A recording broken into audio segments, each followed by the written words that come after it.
After entering the undulating energy time field, Flashy the paper doll and wood pulp boy have traveled in time to Paris, France during the Second World War, in a year when France is still occupied by the Nazis. But Flashy has some exciting good news to share with her companion, wood pulp boy.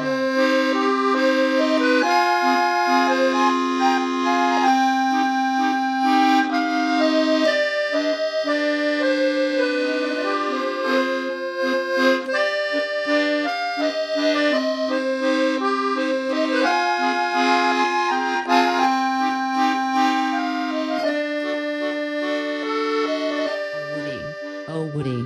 Je suis enceinte. Je suis enceinte.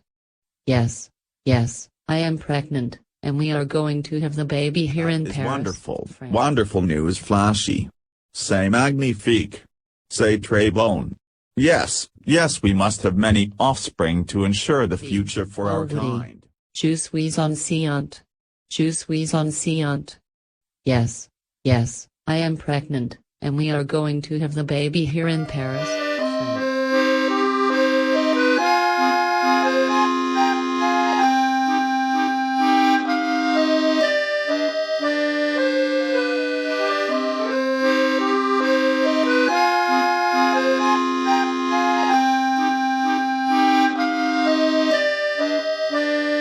That is wonderful, wonderful news, Flashy.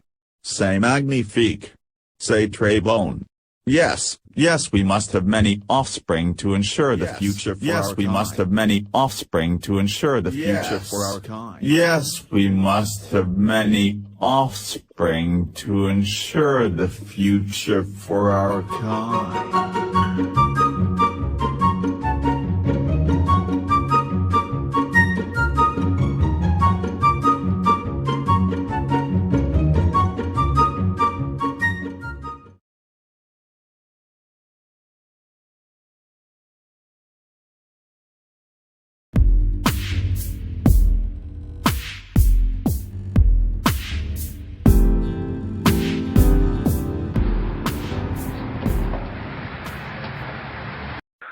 Whoa!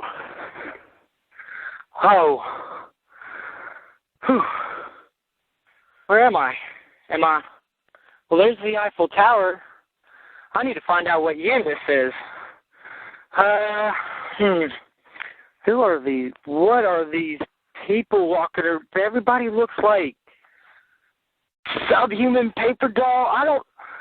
I need to find out what year this. Where? Oh, a newsstand. Wait, 2071. I traveled in the future. Oh. The young skateboarder from Murgatroyd, Timothy Lawrenson, has traveled through the undulating time energy field and landed in Paris, France in the future. A future in which the city is overrun with paper doll people, with no sign of humans. As Timmy searches frantically for other people, he only sees walking, living paper dolls. He has learned from the front page of a newspaper that it is the year 2071. And Timmy seems to be in a world that has been taken over by paper dolls.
Well, Imogene, I brought you another cassette tape in the mail. Listen to it and take a peek into my tormented childhood. You've written one best-selling book, The Ineffectual Male. Perhaps you'll write a biography, a true crime story about me, the Murgatroyd serial killer. You see, when I do go out, I'm going to go out with a bang. Oh, I intend to take all of Murgatroyd with me. I'm never going to give up, and they'll never take me alive. I plan to stick around for a little while before my final act. So enjoy this little cassette, Imogene. Good day. Hello. No one is available to take your call. Please leave a message after the tone. Hey, Edna. This Uncle Frank here. Listen, that Jaco came by here last night on that motorcycle at 2 o'clock in the morning and woke me and Suki up. Let me tell you, she's just about to have a heart attack. I'll tell you what. And you tell him not to ever come over here again at this time again like that. And she can't take it. Her nerves are shot anyway. Anyway, he said he left the boys with you, you know, Apron Head and little brother over there. And I don't mind y'all coming by, but don't bring them over here. Don't bring them over here. Aunt Suki's nerves can't take it, and them two little brats are just like their daddy. They're nutty as a fruitcake, just like their daddies.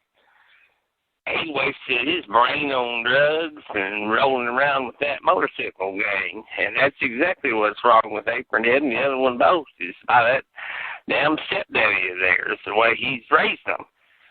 And I wonder how long he'll be gone on the motorcycle this time.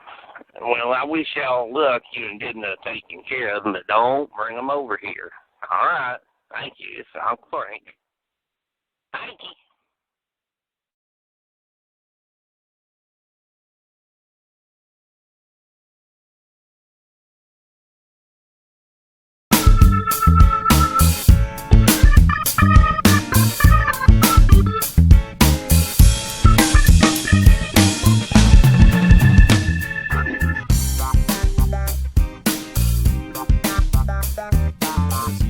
Presents the Les Tomac Show. Tonight's featured guest tonight is Judy Vincini of Vincini Cosmetics. And here comes Les Tomac. Ha ha ha ha. Les Tomac here. Ladies and gentlemen, we are viewers at home. We welcome Judy Vincini here. She is the owner and CEO of the Vincini Cosmetics Corporation, right here in Murgatroyd. Of course, it's national in its influence and its distribution. It's a major cosmetic company, and you may recall 10 years ago, when Judy was still just a little girl, I had her father, Vincent Vincini, the founder of the company, here on my show. And today, all grown up and in charge of the company, we have Judy Vincini.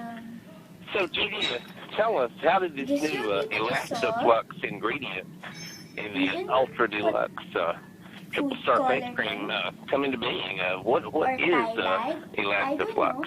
Well, as I am sure you recall, Les, my beloved father, Vincent Vincini, was on your show back in 1969, and he joked about how I would put Play-Doh in jars of Vincini face cream. Well, when I grew up and took over the company, I got to thinking, hey, skin is kind of like putty or dough, and if our brilliant scientists at Vincini could come up with an ingredient that would gently pull and tug at your skin, that would do wonders for any woman's complexion and would eliminate wrinkles and keep your face fresh and young looking and feeling. So I talked to some of our research team in the Vincini lab, and that's how the new ingredient was The Les Tomac created. Show are provided luxury suite accommodations at the Super Deluxe Ultra Hotel of Murgatroyd, where every single room, every meal, and every day of your stay is absolute unsurpassed luxury. Need to get out of the house and away from the kids for a night? Come rent a Super Deluxe Ultra Hotel suite and lounge in our fabulous swimming pool. Have drinks in our lounge and then relax in your vibrating bed while watching the Les Tomac Show on CRZY television. Healing components of shea butter, there are many skin-related benefits. Restores life and luster to your skin and hair. Helps to erase and reduce wrinkles, fine lines, scars, and stretch. Collagen production stimulated. Country Time tastes just like that good old-fashioned lemonade. Not too tart, not too sweet. Country Time flavored drink with natural lemon flavor. At great prices. It was true of Ward's in 1922, and it's still true today. The Road Tamer Belted is Ward's best, biased belted tire. Two rugged fiberglass belts help tame rough roads, while polyester cord body plies provide a smooth, comfortable ride. Now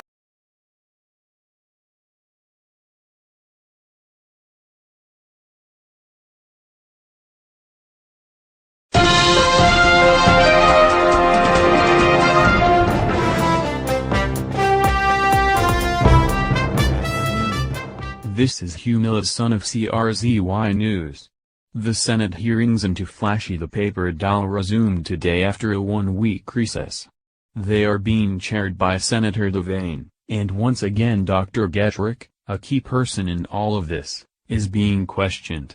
We now join the Senate hearings, which are already in progress. So, Dr. Getrick, as I've already told you, before the end of this hearing, I will get to the bottom of who funded your operation and who's behind this, who's backing it financially. In the meantime, I want to clear something up. I understand that these two creatures, Flashy the Paper Doll and this wooden thing, that they're both capable of procreating. In other words, they can make more of their kind. Is that correct, Dr. Getrick? Yes, Senator Devane, that is absolutely correct. Both Flashy the Paper Doll and Wood Pulp Boy are capable of procreation. They were both designed and created that way. Dr. Getrick, that not only raises a number of, disturbing questions, to say the least, but it opens up the door for all kind of, shall we say, rather frightening possibilities. Do you even know how long the gestation period is, how long pregnancy would be for Flashy the Paper Doll? And how often could she procreate? How many of these things could they create? I mean, I'm looking at a future where, God forbid, there's hundreds, even thousands of these things multiplying and overrunning the earth, and I just find that to be an absolutely unacceptable possibility. I think not only must they be tracked down and found, but absolutely an end must be put to their ability to procreate. Would you please address that, Dr. Getrick?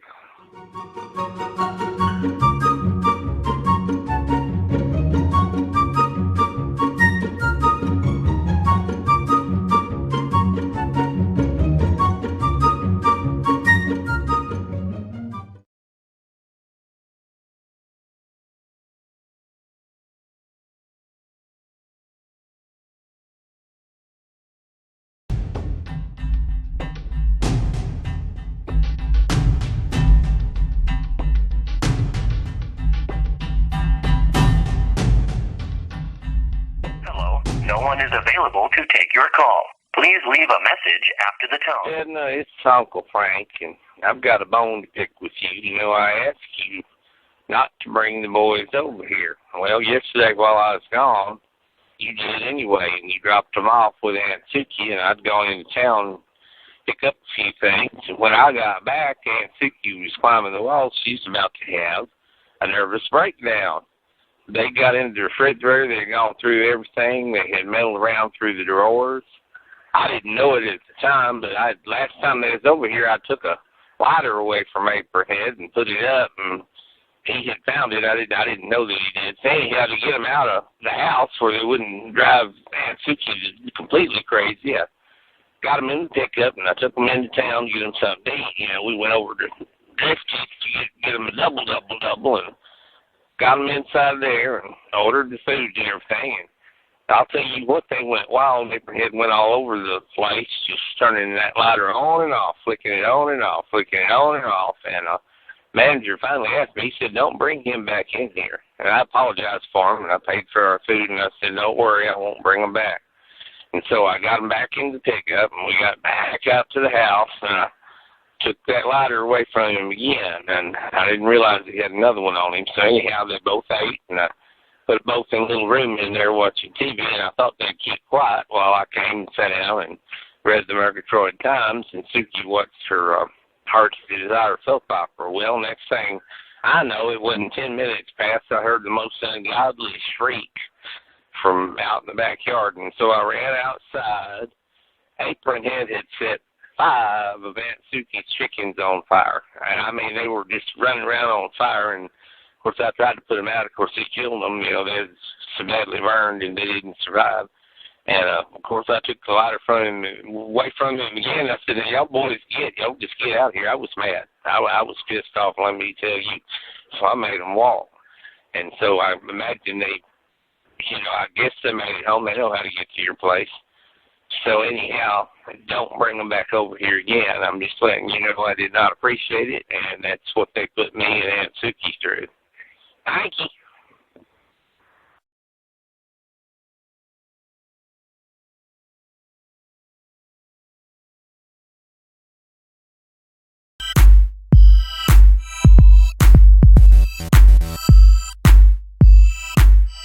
Well, now that I have paid my final respects to my poor deceased brother, Apron Head, Reginald Vincent Niedermeyer III, dear Mom, dear Judy, at least you named him Vincent after your father, Vincent Vincini. I only have one last visit here to make to my dear old psychiatrist, Dr. Derrickson. While all of Murgatroyd goes up in flames, I must pay a final visit to the man who meant so much to me in Apron Head. I shall pay you one last visit, Dr. What's this? You're not in your office, Dr. Derrickson. The door was open, but you don't seem to be here. Ah, what's this? Another door. A secret room. An office within an office. Ah. Well, sorry to have to do this, Dr. Derrickson, but I'm knocking you unconscious. What's this? Ah. So, you developed time travel. It's my sister, Flashy, the paper doll. And she's gone into the past, into France, into the 40s, and there she is by the Eiffel Tower. It looks like Timmy, that missing boy they think I kidnapped and killed, Timmy Lawrence, and he's in the year 2071. I've changed my plans, Dr. Derrickson. I'm going to go out with a bang and commit suicide as I originally intended. While all of Murgatroyd goes up in flames, a lasting tribute to my brother, Apron Head, I shall escape into time to another time period. Yes, I'll go to this energy flux that's out there in the woods. I'll make my way to the woods, and I'll go straight through the energy doorway. Goodbye, Dr. Derrickson. Goodbye, Murgatroyd. Goodbye, present time.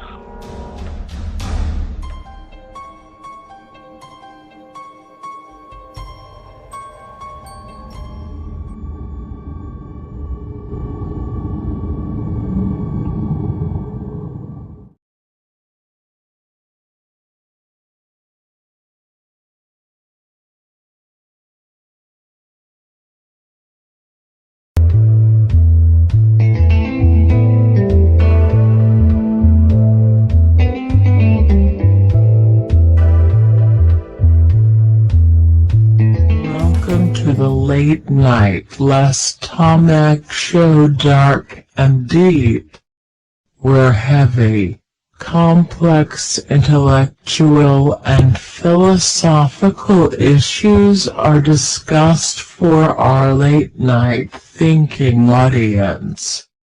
So go mix yourself a strong mixed drink or put on a pot of coffee and get ready for the mind-challenging dark and deep show. Well, Les, I'm glad to be here. And my wife, Jacqueline, reads some results, so very glad to be here, too. I'd like to talk about parallel universes and how they are created, how alternate timelines, alternate realities are in fact created.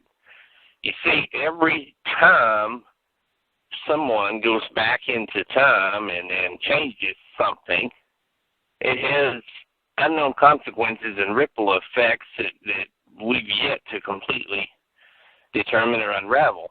Now, not everything has the same impact. And let me give you an example here.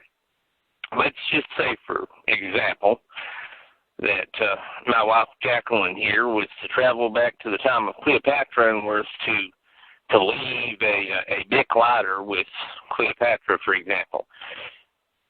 Cleopatra's fascinated with it, uses it to go around the pyramids and light different things, what have you, and it's a novelty. It's considered magical, a form of sorcery or whatever, but whenever the high priest, the Egyptian high priest, tear it apart, they don't know how to put it back together. They can't replicate the material, so it's lost for all time. It becomes the stuff of legends that there was some kind of little device that Cleopatra could use to go light things, for example. But I want you to think for a second, Les, what if my wife Jacqueline had traveled back, say 50,000 years earlier, say during the Ice Ages or earlier, and had given this lighter, this big lighter, to mankind before fire has been discovered and utilized. And so early man is able to take this big lighter and start fires, and they start the fires and continue to build the fires, and therefore fire gets introduced to mankind simply because someone from the future went back and introduced a big lighter. So timing is very important in time travel. The point at which a concept, an idea, a device from the future gets introduced into the past, the timing of it and the time period in which it occurs is equally as important as the act of going back and introducing something into an earlier age itself. Again, these are heavy, heavy subjects. Heavy subjects. Urgent news bulletin alert. News bulletin alert. We interrupt this program to alert the viewing public of the growing crisis in Murgatroyd. Murgatroyd is ablaze tonight. Yes, the city of Murgatroyd is on fire.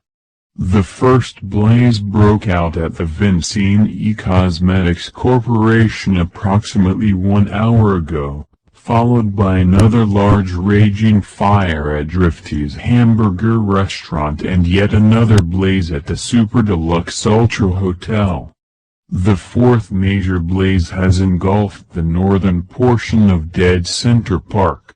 Citizens are urged to very quietly and slowly evacuate Murgatroyd if you live near any of these conflagrations, and those out on the highway are urged to please avoid coming into Murgatroyd as the level of smoke will be hazardous to anyone who has respiratory problems. Do not enter Murgatroyd for any reason unless you absolutely have to. Teams of firefighters from other cities are en route to Murgatroyd to attempt to contain these blazes. I repeat, large sections of the city of Murgatroyd are on fire tonight. If you live in or near the areas of any of the major blazes, you are urged to evacuate. Further updates to follow.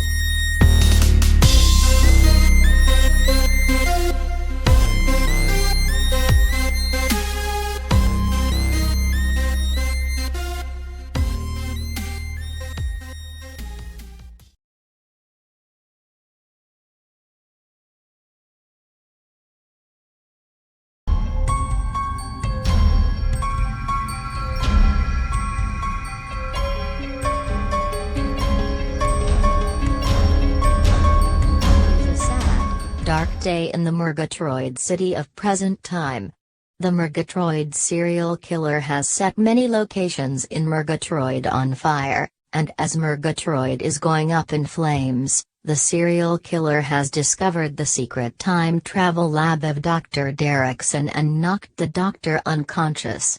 Now the serial killer has reached the undulating energy time field in the woods outside Murgatroyd, where he will now enter time. His destination, who knows where, who knows when.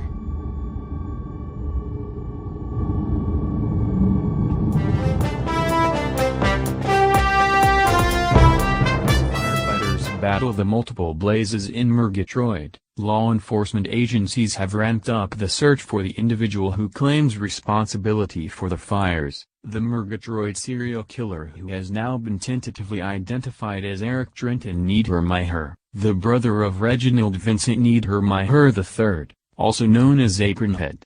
Lieutenant Skitters was able to identify the serial killer through cassette tapes which the serial killer had mailed to Imogene Slokowski at CRZY News. Voices, statements, and persons in the cassette recordings provide vital clues to the identity of the serial killer. Repeating, a manhunt continues for Eric Trenton Niedermeyer and the battle against the raging fires in Murgatroyd continues. Further updates to follow.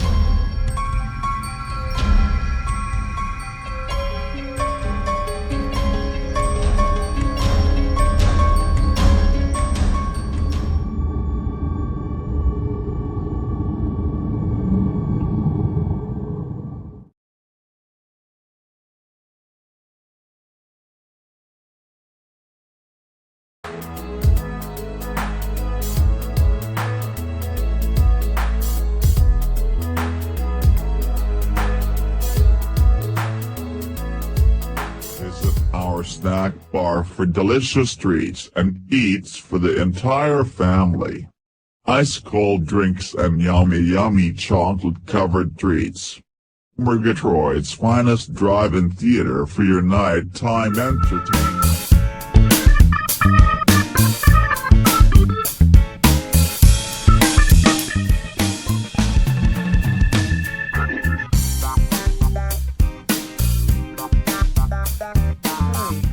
Hurry to the snack bar. Hot fresh buttered popcorn. Genuine authentic Italian pizza with real mozzarella cheese. Delicious hot dogs. Out of this world hamburgers, cheeseburgers and French fries. Ice cream bars. Candy bars. Snow cones. Yummy, come feed your tummy.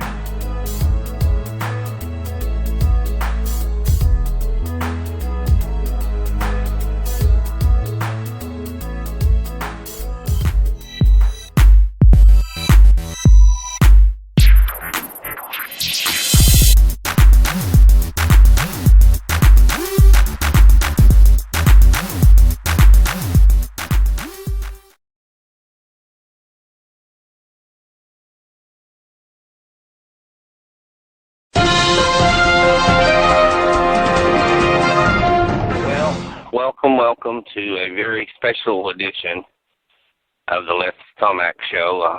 As you know, the serial killer is at large. He has been identified, and Murgatroyd is on fire. Under these grave circumstances, I have asked my colleague here at CRZY, Imogene Slokowski, to come on our show to tell us exactly what she's learned about the identity of the serial killer and how that came about. And she has a little bit of a bombshell she's going to reveal for us a little later. Welcome to the show, Imogene. Thank you so very much, Les. Glad as always to be back here on your show. I only wish the circumstances were better. Well, as you know from your news reports, the serial killer began sending me cassette tape recordings that contained voices and personal information that eventually led Lieutenant Skitters to be able to identify the serial killer as the brother of the infamous Apronhead. Eric Niedermeyer has been identified as the serial killer and a manhunt is taking place nationwide for him as we speak. Meanwhile, as you know, large portions of Murgatroyd are going up in flames as firefighters battle the inferno. The serial killer claims responsibility for all of these fires, and based on what his brother Apronhead did, I have no doubts it is indeed the work of Eric Niedermeyer. Yes, I think it's fairly clear that the serial killer did indeed set the fires. Imogene, you said you had a bombshell you were telling me earlier about the personal I didn't leave the personal heritage, the parentage of the serial killer.